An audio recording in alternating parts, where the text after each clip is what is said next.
যেমনটা জানাচ্ছিলাম, বিধানসভার বাজেট অধিবেশন শেষ করে শুক্রবার সকালে মালদা টাউন স্টেশনে ফিরেই ইংরেজবাজার পুর দুর্নীতি এবং বেআইনি নির্মাণের বিরুদ্ধে তোপ দাগলেন স্থানীয় বিজেপি বিধায়ক তথা রাজ্য বিধানসভার মুখ্য সচেতক অম্লান ভাদুরী।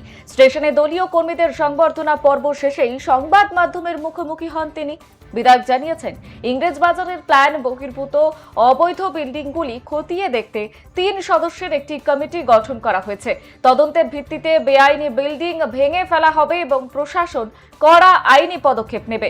পুরসভায় দুর্নীতিতে যুক্ত অভিযুক্ত কাউন্সিলরদের রেয়াত করা হবে না, দোষীদের জেল খাটতে হবে। শহরকে পরিচ্ছন্ন রাখতে ফুটপাত থেকে অবৈধ হকারদের তুলে দেওয়া হবে বলেই জানিয়েছেন বিধায়ক। তবে মানবিকতার খাতিরে গরিব হকারদের পুনর্বাসনের বিষয়টিও ভবিষ্যতে বিবেচনা করা হবে বলেই তিনি আশ্বাস দিয়েছেন।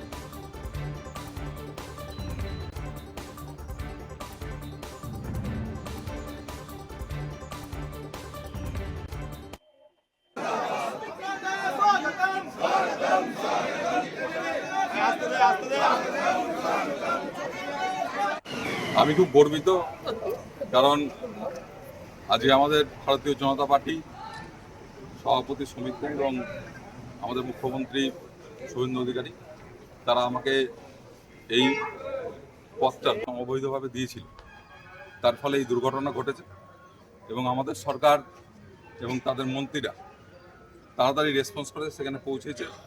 বেশ কয়েকজন যারা মৃত্যুমুখ থেকে রক্ষা পেয়েছে তাদের পাশে মুখ্যমন্ত্রী দাঁড়িয়েছেন এবং তিনি ঘোষণা করেছেন যারা মারা গেছেন 10 লক্ষ টাকা এবং যারা আহত হয়েছেন 1 লক্ষ টাকা করে দেবেন।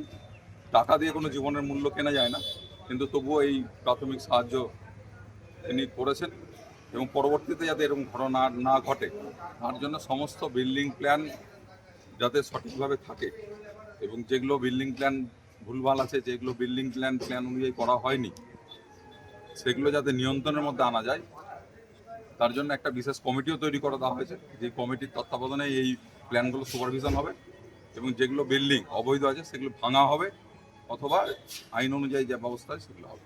দাদা, পৌরসভার